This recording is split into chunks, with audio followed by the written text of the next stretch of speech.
everybody, and welcome to Inside Story. I'm Dana Sullivan. I'll be your host today. And welcome to the Western Washington Society of Children's Book Writers and Illustrators, Inside Story, the twice-yearly presentation of the stories behind the stories of new books by our local, that's Western Washington local, authors and illustrators. Each presenter will have 2 minutes to fascinate you with something most people don't know about their book. I'm Dana Sullivan, your host. I have 2 tech fairies helping me out. Vicki Conrad, yay, Laura Kosnowski, yay, helping me out. So the great thing about them is any problems you have, it's theirs. So big shout out to Lori Races, owner of Island Books on Mercer Island. Woo-hoo-hoo. All the books we are talking about today are for sale at islandbooks.com. If you go to islandbooks.com/inside story, you will find this list. You can also call her at 206-232-6920 and order any book you want. That's 232-6920, area code 206. So we want you to order books because that's kind of how this works, this whole book thing. Okay, there will be 3 book giveaways at the end of our presentation, so stay tuned for those. You must be present to win. This is my caffeinated cart here.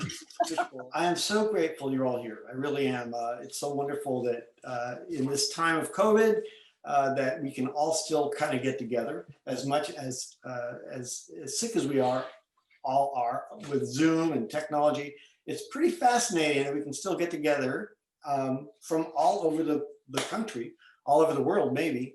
We actually have 202 people signed up because a computer really counts things very well, really well. Don't we love computers that count things really well? Woohoo! Especially votes. Anyway, not getting political here, but we have a lot of stuff to be very thankful for. And like books, new books. And also by wonderful books by diverse authors.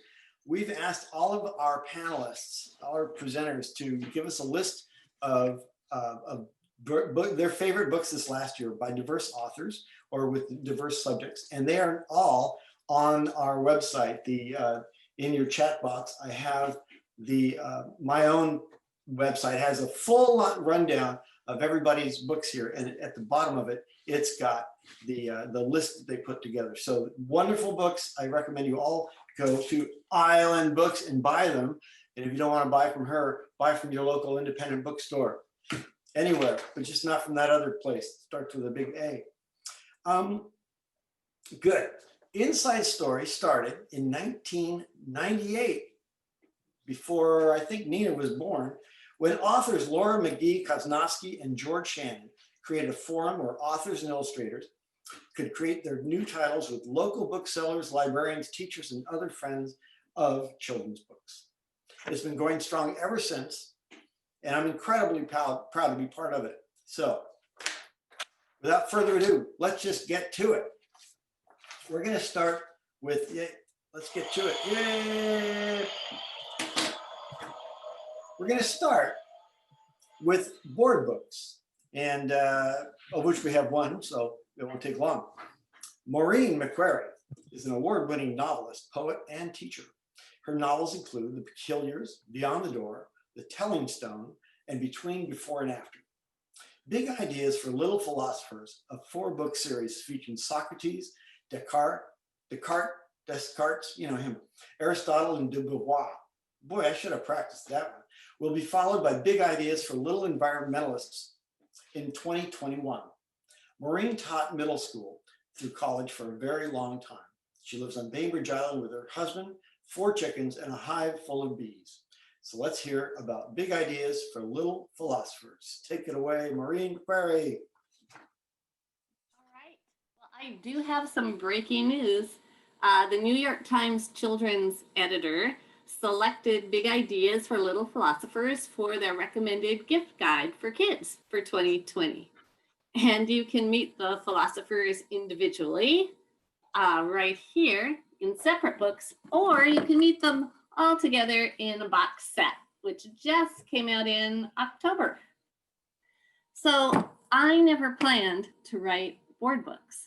I write novels. And then something kind of amazing happened. I had a grandson. And so I spent a lot of time stocking the picture book and board book aisles. And I discovered there were all of these fascinating big idea kinds of books like quantum physics for babies and calculus for babies. But I wanted some books that would talk about what it means to be human, because I wanted to start that conversation early about things like happiness and how to be a friend and wonder and truth, equality, imagination. And so I thought back to teaching and all of the years I used Socratic circles in teaching and how powerful those were, and how students really learned through questions, and how the questions that people ask as kids shape the adults they become. And so an idea was born, and I partnered with a philosophy professor, and that idea became these books. They ended up going to auction, and then Penguin partnered us with an illustrator who really understood that wisdom always begins in wonder, and that sometimes happiness comes from learning how to be a friend and not just how to find friends. So, big ideas for little philosophers. Terrific. Thank you very much, Maureen. Sounded wonderful. I want to read those little guys. Moving on to picture books. This is our biggest category. We're going to start out with Martha Brockenbrough, who is an award-winning author of fiction and nonfiction for young readers. She's on the faculty at Vermont College of Fine Arts. She founded National Grammar Day, so we have her to thank for that. My wife wants to talk to you later about lay and lie, but we'll get that later. This Old Dog has earned raves and 2-star reviews, so let's hear about this new book from Martha Brockenbrough. Hey everyone, it's great to not see you, but to be with you via Zoom. I actually had 3 books come out this fall. Scholastic, Bigfoot Wants a Little Brother. Spoiler, he totally gets one. No, he gets a robot. The paperback of Unprecedented, a biography of Donald Trump that explains how we got to where we are and what might happen next. And here is This Old Dog. Long ago, when I was young, I had a dog. Her name was Misty. She was my constant companion.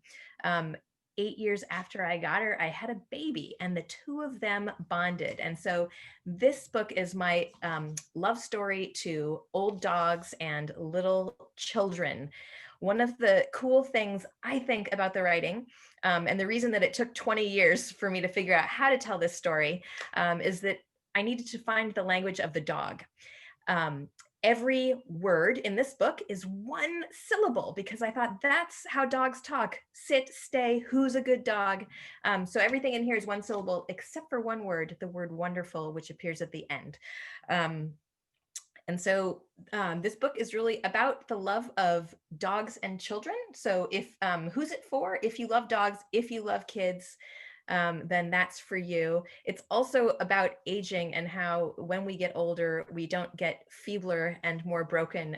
We get wiser and more wonderful. That's it for me.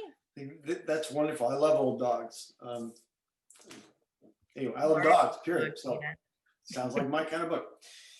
Moving on, Brenda and Gwyn Baker are the mother-daughter author-illustrator team that created the newly released picture book, Ponder. Although 2020 has had many unexpected twists and turns, a beautiful highlight of this year is having the opportunity to work so closely together and make their dreams of bringing their work into the world come true. Let's hear about Ponder. Take it away, Baker twins. Thank you, Dana. Hey, everyone. So this is our book, Ponder. And it is a sweet little story. It's written in verse. It's very simple in text. And it came about one night I was getting ready to fall asleep, and I had this strange thought process come into my mind, and it was, have you ever stopped to wonder why the sun can shine so bright And I was like, where did that come from? What is that from? And then I realized I had not heard it before. And so I wrote it down on my phone really quick. And I worked on it, and the whole storyline came really fast. It's all in verse. All of the illustrations are done by my daughter, Gwyn. And there are no, how would you put it? Everything in Ponder is of nature. So everyone can identify with it. It's all very universal. It's very universal. And so I was writing out these words, and then I was talking with Glenn, and I was like, I can almost see it in my mind. And she's an artist, and she's like, I totally see it in my mind. Yeah, we had always wanted to work together. And one day my mom approached me. We were sitting outside and talking, and we had, the back of her journal and a pen, and we just started doodling. And then the sky for the page that has a moon on it came to mind. And then after that, it all just happened very easily. And it's a wonderful book, and I'm so excited that our dream of finally working together gets to be a reality. It was so good to do. It was so much fun. It was so much fun because all of the editing that we did it all together. The whole process was amazing, and she's an incredible illustrator. Make a very good team. Yeah, we do. High five. Nicely done. Thank you. Thank you. That's great to hear. And I love hearing that at least some days books just happen as opposed to, just dragging them out of your soul. I have to say, Ponder, our bookstore, did I mention bookstore? Island Books, having trouble getting Ponder on their website. So just go ahead and give them a call, and don't worry, we'll get you the book. We will. It just won't be today. Moving to Ben Clanton, who is an award-winning children's book illustrator, best known for the Narwhal and Jelly books. He has spent most of his time on this planet reading, drawing, playing basketball, gardening, and eating waffles. He doesn't say anything about earning the Eisner Award. He lives in Seattle, Washington with his family. Let's hear about Curious Encounters from Ben. Take it away, Ben. Thanks, Dana. I've got a few books out this year. Newest ones include this one, Rot the Bravest in the World, which is follow-up to Rot the Cutest in the World, featuring this little mutant potato here. Hi. And then I've also got next Narwhal and Jelly book here, Happy Narwhalidays, which is book 5 and the early graphic novel series featuring Narwhal, the Narwhal, and Jelly, the jellyfish. But the one I'd like to share most about here is this book, Curious Encounters, in which I did the words for this one, but my friend and also fellow Seattleite, Jessica Bagley, did the pictures for, which was a first for me. I've illustrated the text that other people have written before, and I've written and illustrated a number of books, but I've never had the experience of getting to see how someone else would envision a story. The inspiration for this one, I like counting books. I just really, really like counting books, and I collect counting books. And I always thought it'd be fun to try to do one, but being who I am, I wanted it to be kind of quirky and different and something a bit unusual, and ended up coming up with this idea that it would feature the real happenings, what creatures get up to in our neck of the woods when no one's looking, or when they think no one's looking. And just because illustrations for this one, I'll just share a couple of the pages here from it. Just fit it so well, the personalities of all these different woodland creatures, as well as some coastal creatures too. So we have one moose making a movie. It's a musical. A couple other examples here, like 6 squirrels, sporting sweaters. The book, it's funny because this book is packed with puns, but I actually hadn't intended to include any puns in it. I see I am out of time. Thank you. Good. Thank you, Ben. And yes, you're out of time. Good job. Wiping it up, rounding it up. Now we're going to go on for 2 trivia questions. So our tech fairy, Vicki Conrad, is going to launch a couple of trivia polls for you guys to fill out. So take it away, Vicki. Okay, the very first thing that we would love to know is, who are you?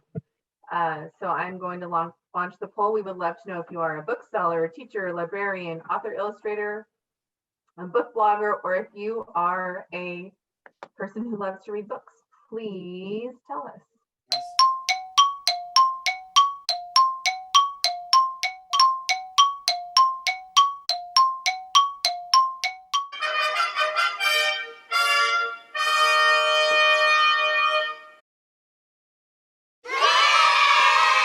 Okay, we have our first trivia question.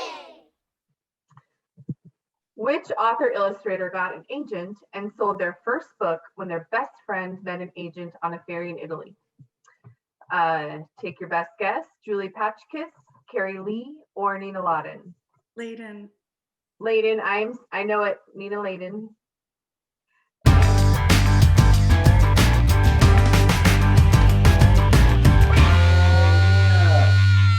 You actually sold your first book when you met an agent on a ferry in Italy. That's cool. That's very Not cool. me. No, my best friend. Best friend. Oh, your best friend met an agent. Nice job. Okay.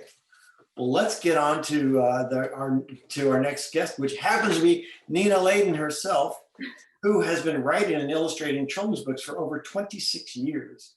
Some of her titles are The Night I Followed the Dog, When Picasso Met Matisse, and If I Had a Little Dream, and Peekahoo. She lives on LaMotte Island with her husband and Siberian cat. Let's hear about You Are a Beautiful Beginning. Thank Nina you. Laden. Hey, everybody. Welcome to LaMotte Island. I'm going to tell you about my new book, You Are a Beautiful Beginning, which I wrote. And it's illustrated by Kelsey Garrity Riley, who's a wonderful illustrator who lives in Brooklyn. Now, I don't know if you can see behind me, but there's a lot of rocks on that shelf. I take really long walks on our neighborhood beach and I find treasure and make jewelry out of it, like the necklace I'm wearing. But I also get ideas. And so these walks, for some reason, I get to a certain point on the beach and I've been going long enough that ideas start popping into my head. And if I get an idea, of course, I type it into the notes on my phone. Well, one day years ago, I was walking down the beach and I started actually feeling sad about my kitchen, because I had sold my house in Seattle and had made this wonderful kitchen that I had designed. And my kitchen here on LaMotte Island, not so nice. But then I started thinking about one of the best meals I've had in my life, which was on a sailboat, which has a tiny little galley kitchen in it. And I was in Cherbourg, France, and I was visiting schools there. And my hostess had friends, and we had a meal on this tiny little sailboat. And it was amazing. That gave me the idea, and a couplet came into my head, and it was, it is not the size of the kitchen, it is the soul of the cook. And that went on to, it is not how far you traveled, it is the journey you took. One thing led to another, and I had written a book about, it's not the end result, it is not about perfectionism, it is about the attempts, the starts, the beginnings. Anyway, that book became this book, You Are a Beautiful Beginning, and the kitchen is not in it anymore. Nice, nice. No kitchen. Well, that's No kitchen. it was the inspiration though, so it got you going. Terrific. Thank you, Nina.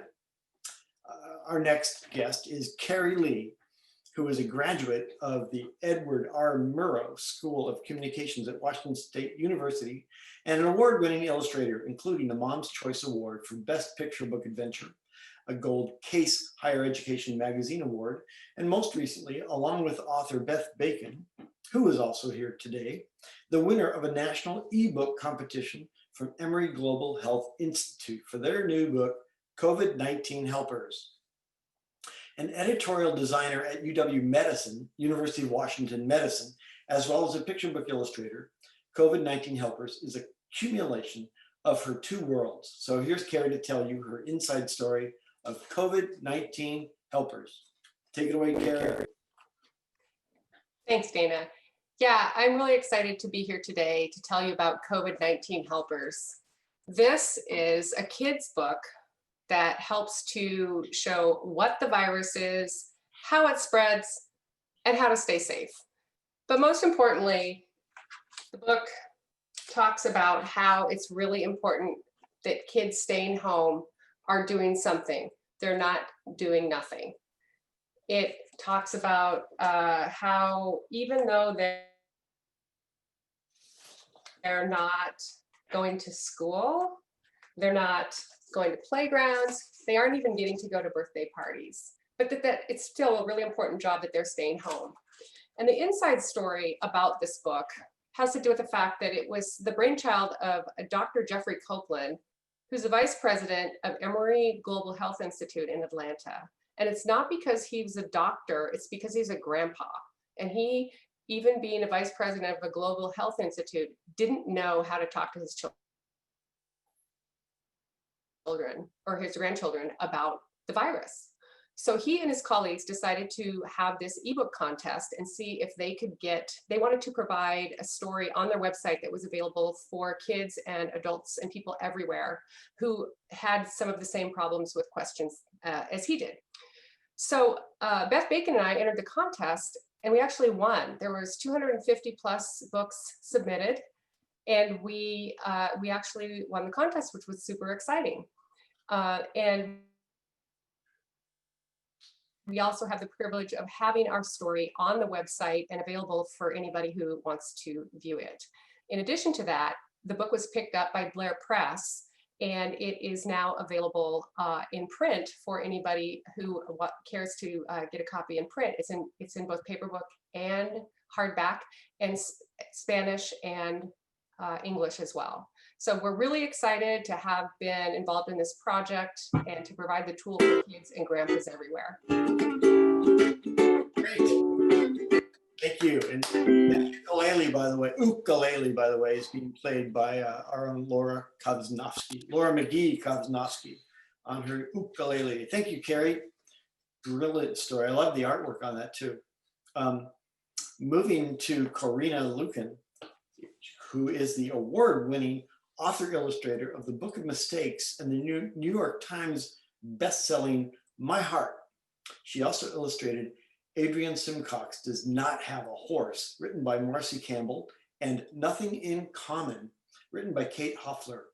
She lives in Olympia, Washington, with her husband, daughter, and two small cats.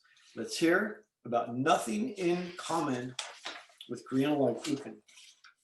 Hi everyone, I'm here to talk to you about my latest picture book collaboration written by Kate Hoffler. So this is a story that I sometimes have a hard time describing succinctly. To start with, this is a story about two kids. It's also a story about an old man and a dog. There's also a hot air balloon and a hint of magic. But really when I think about this book, what I really think about is a question. And the question is, what does it mean to have nothing in common with another person? So structurally, this is a story about two kids who go out looking for something that has been lost. But this is also a story about two kids who are very good at something. And what they're very good at is noticing. They're good at noticing other people. They're good at noticing the world around them. And as the story unfolds, it turns out that they are also good at something else.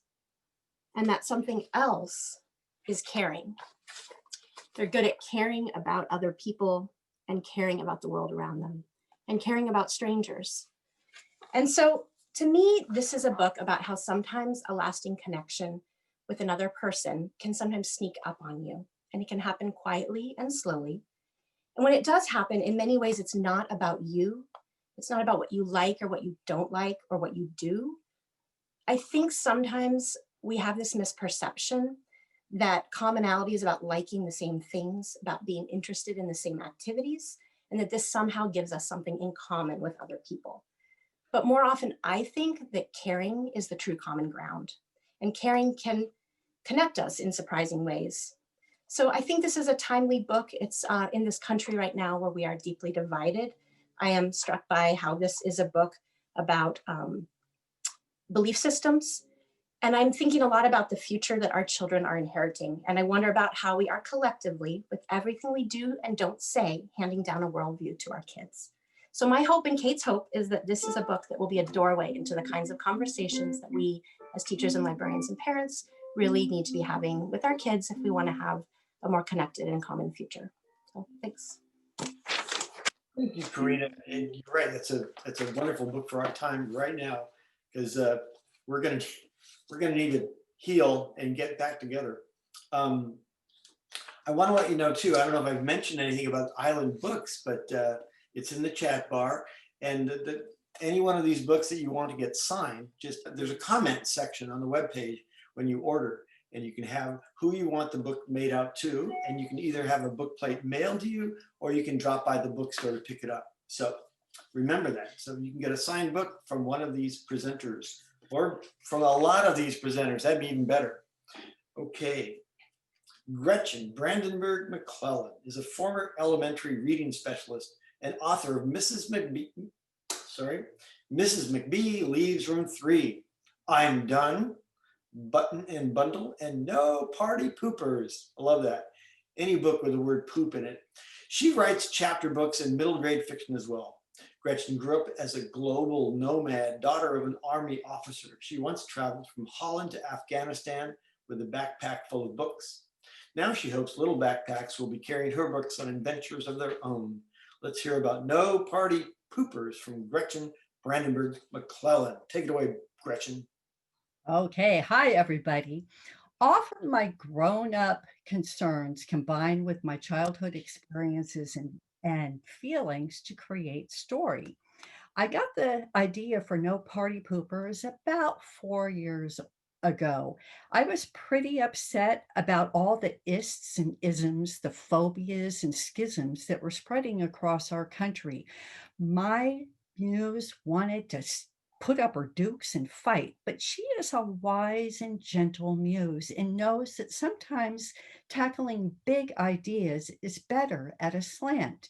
So we decided to take a lighthearted, humorous, and hopeful approach and use distance as our slant by choosing animal characters. Now, my muse served up party as setting and metaphor. Why a party? Well, I grew up in a highly mobile military family. My switch for my feel for inclusion and belonging was switched on early and is really never switched off. So when I was a kid, always the newcomer, always the outsider, and someone handed me a little envelope that had an invitation to a party inside, it meant that I was starting to belong. So my bears are having a party. Grizzly wants to invite everybody in the neighborhood, but Panda is speciesist. He only wants bears to come. He uses every stereotype under the sun to cross off all the other animals in the neighborhood from their guest list. He's afraid they're going to be party poopers, but I bet you can guess who's the real party pooper. And you're all invited to find out how Panda expands his heart and finds out that the best parties of all are where everyone is invited and belongs. Thank you. Love it. Thank you, Gretchen. I love that book where everybody is welcome. That's wonderful. It is time for our second trivia question polls. Vicki, you want to take it away? This presenter was sick and flung a stack of Goosebumps books they were holding to be signed at R.L. Stein and his lovely wife. So, do you think this was Ben Clanton, Brenda Baker, or Donna Barba Higuera? It was actually Donna Barba Higuera. Which presenter has an Anne of Green Gables tattoo? Would you say Lily LaMotte, Jennifer Longo, or Renee Beauregard Lute? answer it. We all voted for the most for Renee Beauregard Lute, and that's the answer. Yeah. Well done. Okay, well, let's move on. Maybe when we get to Renee, we'll hear more about that. Julie Paschkis is our next presenter, though, and she is a painter, illustrator, and writer. She loves vivid language and vivid art. She illustrated her most recent book, Eek! With an exclamation point, in a bright, bold style. The book was co-written with Julie Larios, poet extraordinaire. Let's hear more about Eek! Ooh, Eek! It's a book. Several years ago, Julie Larios had the idea of doing an alphabet book that just used sounds instead of words. And my part of this book was to create a story with a plot and characters using those sounds. So I came up with this little mouse, achoo, Buzz, who sets out on a journey. And as Julie and I worked on the book, we went back and forth, changing sounds and pictures till it came together. The mouse met many characters. Whoomp, grrr. Bad things happened, like a bike accident, kabonk, and a tree falling, uh-oh. And good things happened, like lots of ice cream cones and the marching band. And the inside story of this is that when I was coming up with a story, I thought I was just coming up with random things. And when I was done, I realized I'd written an autobiography. I had a bad bicycle accident. I had a tree fall through the roof of my studio.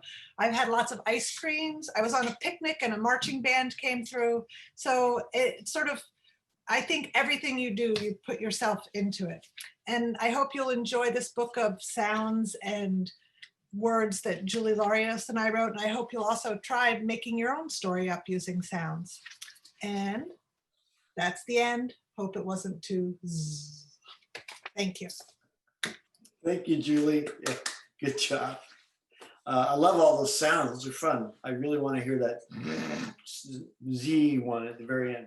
That was sleeping. That wasn't what you thought it was. Okay. Faith Prey is our next presenter. Faith Prey, yes, that's her name by marriage. She wrote that. Is an author illustrator from the Pacific Northwest who regularly wrangles 4 wildebeests, which are twins, +2. She has twins, and 2 cats. She is passionate about books, literacy, and rainstorms. Coming from a family of artists, when a stroke left Faith struggling to find herself as a writer again, she started making art. She works in pencil and watercolor with a sprinkling of digital magic on top. Let's hear about The Star Keeper from Faith Prey. Hi, everybody. So my book is The Star Keeper, and it's about a girl who lives in a dark world. And she wants to make a difference in the world, but she feels like she's a little small for that. So she's not really sure how to make a difference. And she makes a wish, and she finds a star. And it's a little bit about wanting to make a difference in the world, and it's a little bit about this lost star that needs help learning how to shine. And I guess the inspiration for this book really came out of a few years ago when I had a stroke, and it was a tricky time, right? It was hard, and I realized that even in our darkest times, there's still light to be found. It might not be amazing and glamorous, but there's a light, and we have one light left to give, and that's the light that's within us. So the more I feel like we each kind of carry around a star within us, and that's our gifts and our passions and our kindness. And the more we share that with the world, the more we can spark others to do the same, and in turn kind of light up the darkness. So I feel like this book is sort of made for this time in a way. It's maybe about just how, no matter who you are, you can make a small difference and hopefully inspire others. And then on my website, you can find different kinds of activities. There's little printable star keepers and connect the dots, connect the stars papers, and there's a star party and all kinds of fun resources, you can look up faithpraybooks.com. Thanks. Thank you, Faith. Faith lives up in Port Townsend, where I live, and she really is that sweet, and she really does light up the world as much as she did just now. So not that everybody here doesn't do that. Everybody here does that. I'm just going to get out of this by saying Brianna Caplan Sayres is excited to be living her childhood dream of being a children's book author. She is the author of picture books, including the best-selling Where Do Diggers Sleep at Night series and Tyrannosaurus Rex. This year, she is excited to be blasting off with 2 super fun books about outer space, Night Night Curiosity and Asteroid Goldberg, Passover in Outer Space. Let's hear more about Night Night Curiosity with Brianna Caplan Sayres. So one day I was on Twitter and I was looking up my first picture book, Where Do Diggers Sleep at Night? And I was very excited to discover that a Mars scientist named Dr. Sarah Milkovic had tweeted that she had been reading Where Do Diggers Sleep at Night to her child. And I tweeted to Dr. Milkovic and said that my son and husband were extremely impressed that a Mars scientist was reading my little book. And she wrote back and said, well, you should write Where Do Mars Rovers Sleep at Night? And her tweet inspired this book, Night Night Curiosity. But that tweet, before I got to the book, actually inspired a whole lot of research. And I kept on watching the video of how Curiosity landed on Mars again and again. It's so fascinating. And eventually, I didn't know at first, but it did turn into a bedtime book where on each spread, there's a child getting ready for bed where her dad is putting her to bed. And on the other half of the spread, it's actually the girl's imagining she's with Curiosity landing on Mars. And I did all this research. So the book was actually not fiction, but truly not pure fiction, but informational fiction. There's all these facts in it. But the first people that I showed the book to didn't realize that those facts were true. They thought I had just written a sort of a funny space book. And so my agent and I had to put in a lot more editor illustrator notes to explain that all these facts were purposely realistic. And so eventually, I just wanted to tell you one other thing, which is that dad is putting the little girl to bed. And my agent suggested, wait a second, if dad's putting the girl to bed, maybe mom's off being a Mars scientist, just like Dr. Sarah Milkovic, who inspired the book. And so I put in this whole extra layer, all while writing in rhyme, which was quite a challenge, that mom is off at work working at NASA. And you can see all that in the illustrations. So thank you so very much. Wow, down to the second. Good job, Brianna. You're a pro at this. You've been at a few of these inside stories. You got 2 minutes down.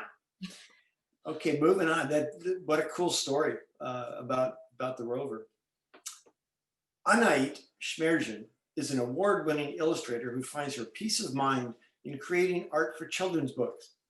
Although her favorite tools are ink and watercolor, she also enjoys working with digital media. Meditation Station is her second traditionally published book. Let's hear about Meditation Station from Anait. Thank you, Dana. Hi, everyone. So many great books today, exciting. So my name is Anait Semirdzhyan, and today I'm presenting Meditation Station by Susan Katz and illustrated by me. This book is a winner of 2020 International Book Awards in Children's Minds, Body, Spirit category. So we all live in an era when meditation is as important as physical activity. So this little book teaches kids and adults how to focus on their breath and stay present. It's a cute metaphor where our thoughts are compared to racing trains, and is about how we just need to stay at the station and watch each train. So you can lay down flat or sit crisscross. Remember, you are your breathing boss. And a couple of poses, meditating poses here too. So thank you. Check this out. Thanks. We will, Anait. Thank you very much. That's great. I'm gonna learn a few poses there, and I think Martha's going to talk to you about lay and lie a little later.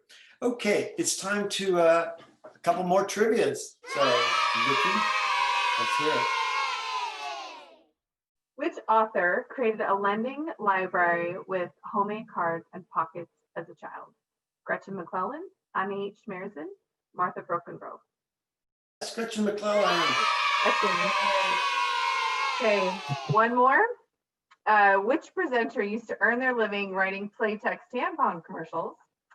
Are we voting Ben Clanton, Beth Bacon, or Suzanne Williams? What do you say, Dana? It was Beth Bacon. That's what I thought. And as she said to me, well, somebody's got to write them, right?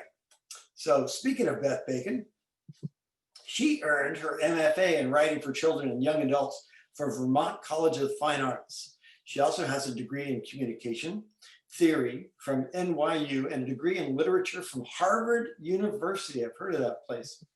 Beth grew up, no, she didn't blow up, she grew up. Beth grew up in Boston, Massachusetts, and now lives in the Pacific Northwest. Let's hear about her latest book, I Hate Reading. What a great title for this particular presentation. Go, Beth. Hey, everybody. This has been so fun. We have an awesome region here in the Pacific Northwest. Yay. I love these surveys. I'm not that last one. Yeah, someone, the line I had about PLAYTEX was, we're not #1, but we're way up there. No. Anyways, hope no children are on this.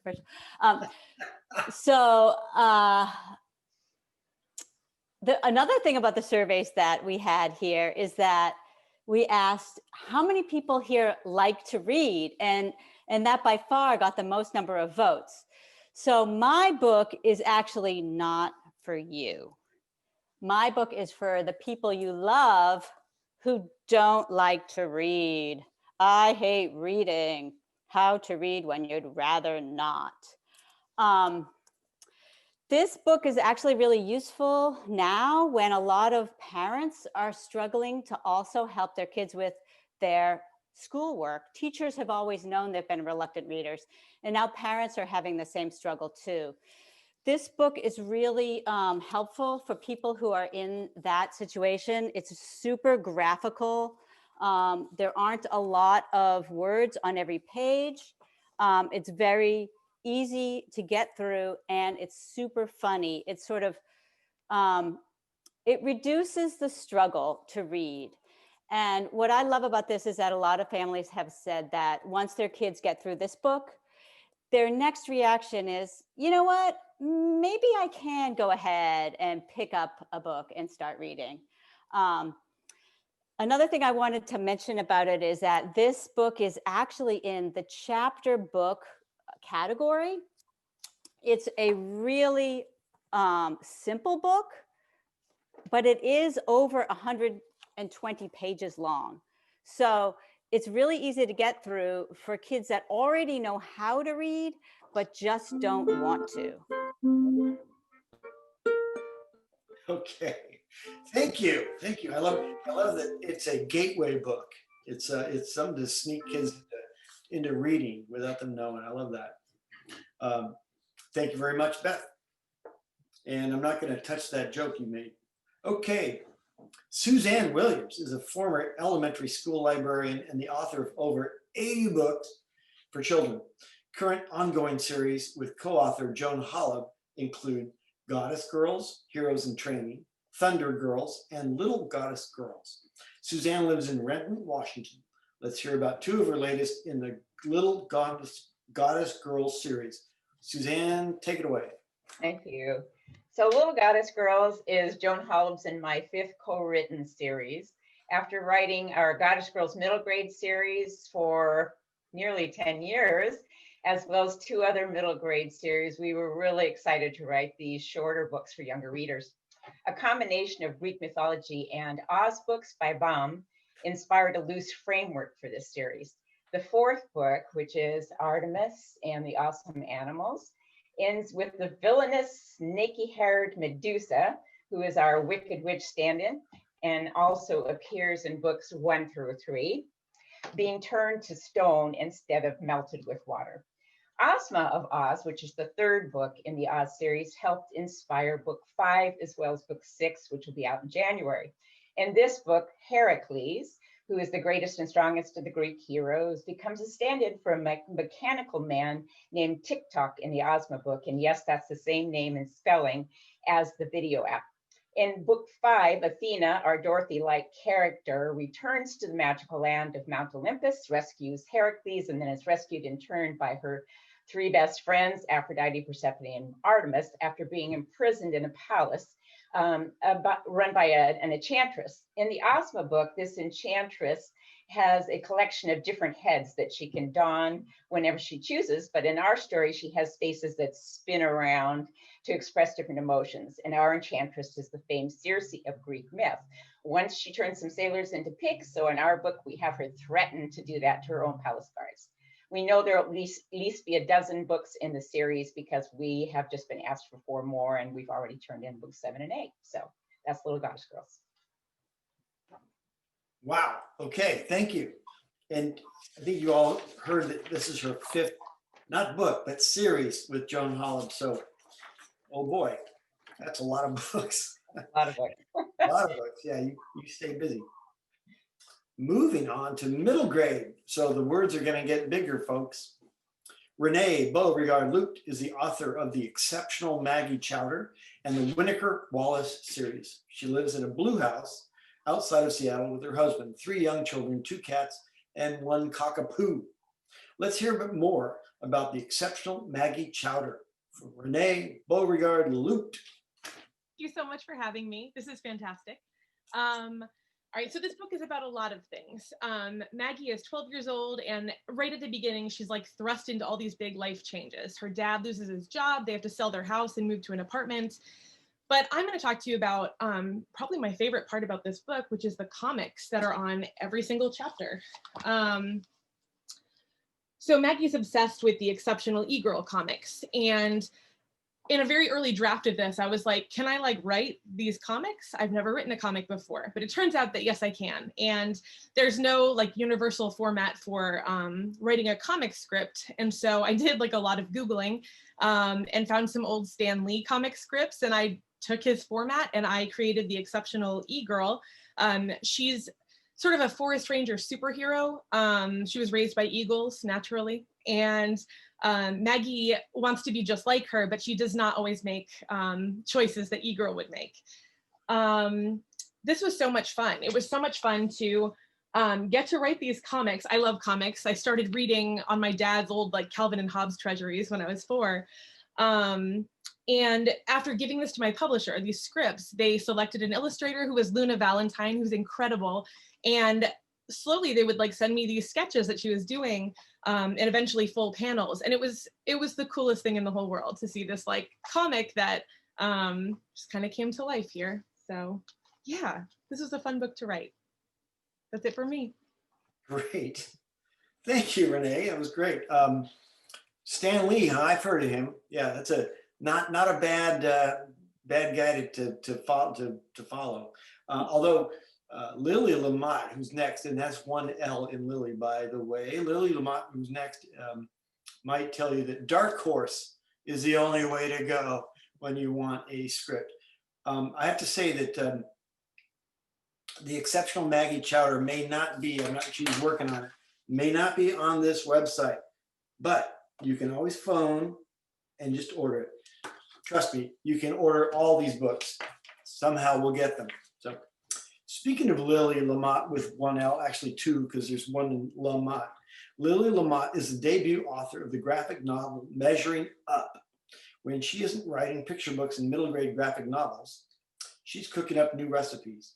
Lily has an MFA from Hamlin's Writing for Children and Young Adults, supports libraries as a King County Library System Foundation board member, and is a past member of the SCBWI Western Washington Advisory Committee. Let's hear more about Measuring Up from Lily LaMotte. Hi. this is my book, Measuring Up, and I'm showing you the hardback copy because it's so gorgeous. There's this, and then they did this lovely jacket so that you can also see it on the inside. And the reason I'm mentioning this is because if you want the hardback, you actually have to call the bookstore. Most of these places are only carrying the paperback. And I just got reviewed in the New York Times last Sunday. So this is just like happy, happy, happy dancing. So Measuring Up, it's about food and culture, which is something that we all do because everyone loves food. And depending on where you're from, we have so many thoughts about food. For example, like chili. You know, you can decide to have beans, no beans, tomatoes, and people actually have fights about those things. It's also about love of family. So Cece, the protagonist, loves her ama, but then she moves to Seattle from Taiwan, and she wants to bring her mom for her 70th birthday here to really celebrate. So she enters a kids cooking contest. And I also wanted to talk about stereotypes because so many things about Asian Americans. It's always about Chinese people, and Cece's Taiwanese. And in Asia, there's so many countries, and each of them have their own unique cultures. And I just want to say that there are stereotypes in here, but also, you know, we are multidimensional people, and so I wanted to touch on that too. And the reason I wrote it as a graphic novel is because graphic novels are just super fun to read. And if you look at my website, lilylamotte.com, there's actually a video of the reading of the first chapter of my book, and then you can see illustrations. Thank you. I wish I could see all of you, by the way. I wish I could too, but maybe not. Maybe I'd be afraid. But thank you, Lily. That was wonderful. And I'm reading the book right now and got a great write-up in the New York Times. Usually like blowing up all over the internet, Lily. So I'll be calling you later for advice. It's time for some trivia. 2 more trivias from Vicky. So take it away. Okay. Our next question is: which presenter founded an out-of-this-world company that publishes Jewish children's books? Kristin, Halbrook, Brenda Baker, or Brianna Caplan Sayres? Everyone said Brianna. And they were right. We have a smart bunch of people here today. Okay. Which author played for the U.S. bicycle polo team? Maureen McQuerry, Faith Prey, or Ben Clanton? And we all voted for Ben once again. But it's not true. It's Maureen McQuerry. I want to hear more about the U.S. bicycle team. Very impressive. Very cool. Very cool. Moving on. Oh, look at this. The next presenter is me, Dana. I'm not even going to read this because I know everything about it. I live in Port Townsend with my lovely wife, Vicky, and my dog, Benny. And okay, I'm going to cheat. And my dead dog, Max, where I write and illustrate children's books and graphic novels, and also teach at the Port Townsend School of the Arts. Okay, that was a really bad intro. Who wrote this? Let's start my time now, Laura. Hey, the great thing about writing and drawing books like The Rocking Dead, which is book 2 in the Dead Max comics graphic novel series, the great thing is you can put people you know or like into your books. Well, first of all, of course, there's my dead dog Max, who turned into my dead dog Max. And then there's me, who turned into Derek. And then there's my sister Kate, who turned into Jules, and Kate is really a lot nicer than she is in the books.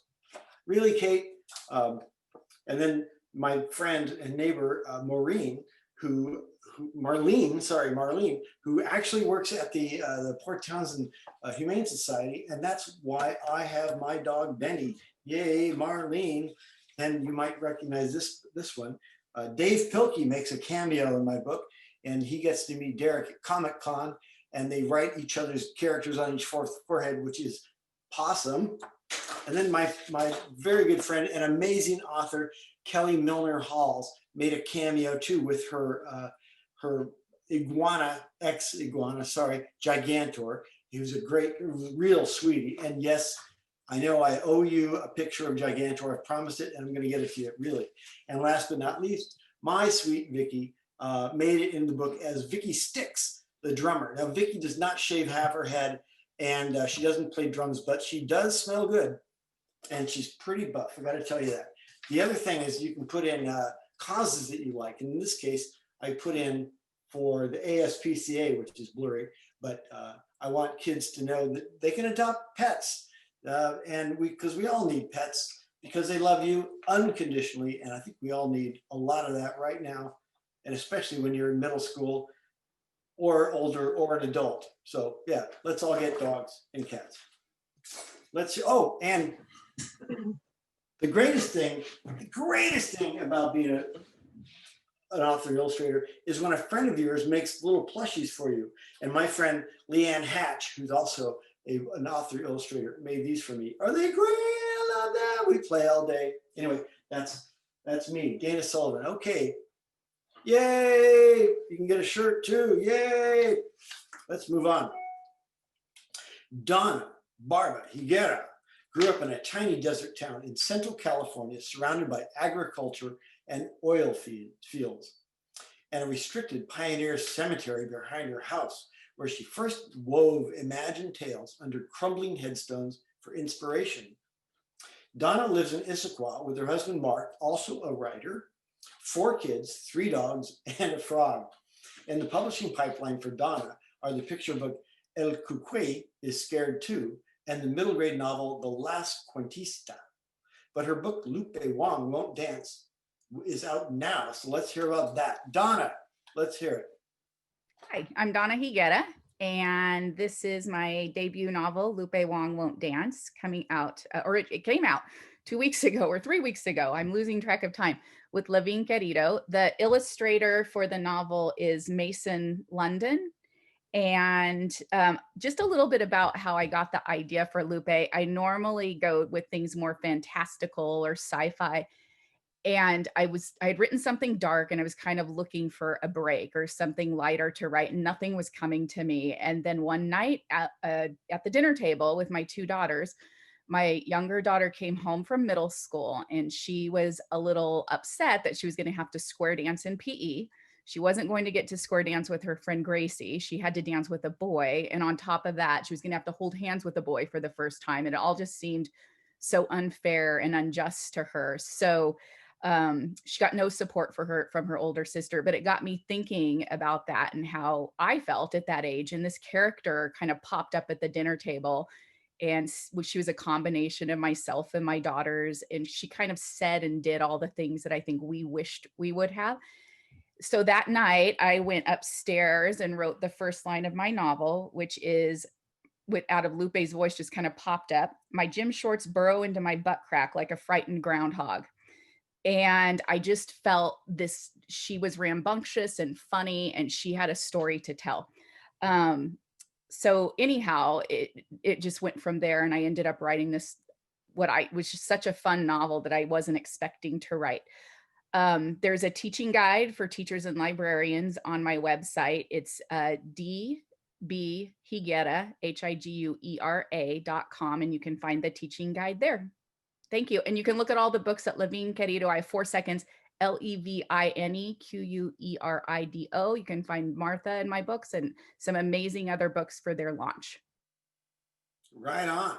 Thank you. I love that first line. That opening line of that book is killer. A hedgehog crawling up your butt crack. Yes. Oh, can I defend myself on the R.L. Stine thing? I think it was medium pile carpet, and the books flung in my defense. Okay. Okay. You know, I happened to meet R.L. Stine at a thing. He was signing books. He was signing like 4,000 books. That's what he does. He just signs them because he can't write anything. He just has to sign them. So I asked him later what he does to get into the mind of a 12-year-old. And he says, hey, I've been doing it so long, I just do it. So thank you for that advice, R.L. That was great. Moving on, Kristin Halbrook grew up in California, surrounded by the gorgeous foods, family bonds, and Arab family quirks that inspired the world of Silver Batal. She's also the author of the middle grade novel Smoke and Mirrors as well as several young adult titles under the name Kristin Halbrook, as opposed to KD Halbrook. I should have said that earlier. She currently resides in Seattle with her family. Let's hear about Silver Batal, Race for the Dragon Heartstone. Take it away, Kristin KD Halbrook. You're on. Hey everybody, really nice to be here. So yeah, I write the Silver Batal and the Water Dragon Races series, and this summer the second book in the series came out, and at the same time the paperback copy of the first book came out. So now both of those are available. So this is a fun and action-packed series, and it is set in a fantasy world that, as it says in my bio, is inspired by my Lebanese heritage via Southern California, via Seattle. So you'll see like all kinds of influences in there. So in the first book, our hero Silver bonds with her water dragon Hyen, and they fulfill their dreams of winning water dragon races. But Hyen is an Aquander, which is a banned breed of water dragon. And so as book 2 begins, we find our hero and her water dragon and some friends hiding in the vast northern mountains from their power-hungry queen and the mercenaries that she is sending after them. And then while trying to think of a way out of their predicament and find a safe place to live and be free, Hyen gets attacked by a poisonous ice dragon. And so now the race is on for Silver to find the mystical dragon Heartstone, which is hopefully going to heal her water dragon. However, when they do find it, they discover that not all Heartstones are what she thought they were going to be. One fun fact about writing this book is that I actually traveled to Alaska to walk on glaciers to see what it was like to, okay, sorry. I set my own timer for myself. I know what's going off. I actually traveled to Alaska to walk on glaciers so that I could have a really authentic setting for my books. So thank you. Thank you. Thank you. Thank you, Kristin. You know, when I run out of ideas for action, I'm going to call you because it sounds like it's just pouring out of action, action, action. Speaking of action, we're going to, Jen Longo is our final panelist, and she's also our single young adult writer. That means she gets to swear, and I'm hoping, well, she can do whatever she wants. We are recording this. I'm gonna post it up later so I can bleep out whatever she says. But let's just move on to Jen. She's the author of 6 Feet Over It and Up to This Point. She lives with her family on an undisclosed island near Seattle. Let's hear about her latest YA novel, What I Carry. Take it away, Jennifer Longo. Dana, you make it sound like I'm a filthy, filthy potty mouth lady, because it's true. So this is, I'm on a phone. I had connectivity issues. So this is my book, What I Carry. And this book is about a girl who has lived her entire life in foster care, and she is about to age out. She's 17. So when you're 18, unless you reapply, it's a whole big bunch of hoop jumping. She is going to age out. So, and it's kind of rare to spend your entire life in foster care, and the only kind of control she's been able to have is that she decides when she leaves, and she leaves. She's been in over 20 placements because she wants to be the one to decide, and adults have let her down and created this life that she's just had to survive in. But in her final year, there are no more placements available. Seattle has this problem. Specifically, it takes place in Seattle and on Bainbridge Island. They put kids in hotels and stuff like that, and they find a place, but the only catch is she can't leave. She has to stay there for the whole year. So this is going to be new for her. So this is the story of her last year in care and how she deals with not being able to leave or move and have that kind of control. And the inside story about this book is sort of, there's a lot of things, but part of it is we met our daughter when she was in foster care, and we adopted her. And as she grew older, we noticed that a lot of the books, she couldn't find a book that really spoke to her as someone who was in foster care, who was adopted from foster care, because a lot of them are from the adult's point of view. There's a sort of a misconception that kids are in foster care because they did something wrong. There's something different about them, when it's 100% because of what adults do, situations that we've created that kids just have to survive. But there's a lot of books where there's a lot of arson and yelling and cussing. No judgment, cussers, but you know, it's just a lot of anger. And there are 500,000 kids in foster care. There's 500,000 different stories. There's just boring days of making lunch and going to school, and there's not a lot of just family stories about a kid who happens to be in foster care and living a life. So I thought I would write this story for my daughter, and everything in it is just from adults and kids I've spoken to. They're very generous to let me hear their stories, people who've aged out or in foster care, and it has a happy ending. And I hope that people love it. Thanks.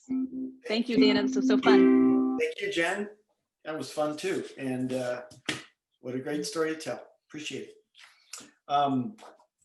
Okay, we've got more trivia, 2 more trivias, and then the raffle, the big giveaway. So Vicki, why don't you take us back to trivia? Which of the presenters has dyed their hair 10 different colors? Are we talking Gwyn Baker, Brenda Baker, or Renee Beauregard Lute? Hands down, we voted Gwyn Baker, and the answer is? Yep, it's Gwyn. Which presenter can speak Armenian, Russian, English, and a few bad words in French? Gretchen McLellan, Anait Semirdzhyan, or Nina Laden? And it is Anait. She told me she can actually order some food in a restaurant too, as well as swear. So that's good job.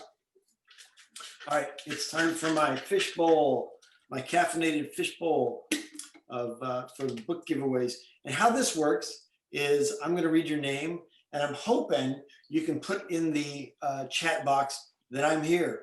And if you're not here and somebody else says I'm here, I'll believe it. So because I'm that bad at this. So I am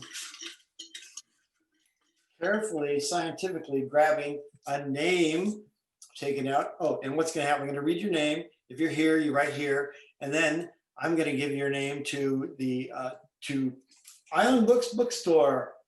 And you are going to call or write to them and say, I want a book. And they'll give you whatever book you want from our list. Okay. The first one is Heather Christopherson. Heather Christopherson. Okay, time to go for more. Second book. Here is, how about Jackie Lockwood? I know you're here. I think I saw you. And it's your birthday yesterday. You're here. Yay. Jackie's here. Yay, happy birthday to you. Okay, fine. And the next one is Katie Cole. Katie Cole, are you here, Katie? Do I see that? Katie Cole, yes. All right, our 3 winners are Katie Cole, Jackie Lockwood, and Heather Christopherson. Yay. So you need to call Island Books. I think I may have mentioned this once before. And order your books and tell them it's free. You don't have to pay a dime. And you can get them signed. And remember, everybody can get your book signed. Just let them know in the comment section. And all of these authors are just tickled pink to either send you a book plate or send a bookstore a book plate, or they might come by and write it themselves, and you can drop by the bookstore and pick it up, or they'll ship it to you. What a deal. What a deal. What a fun thing. I want to thank everybody for showing up. I want to thank all of you authors for such bitchin' books. They just all sound fabulous. I'm going to read them all. And thank you, my tech fairies. Thank you, Vicki Conrad, and the musical Laura McGee Koznovsky, who birthed this whole inside story.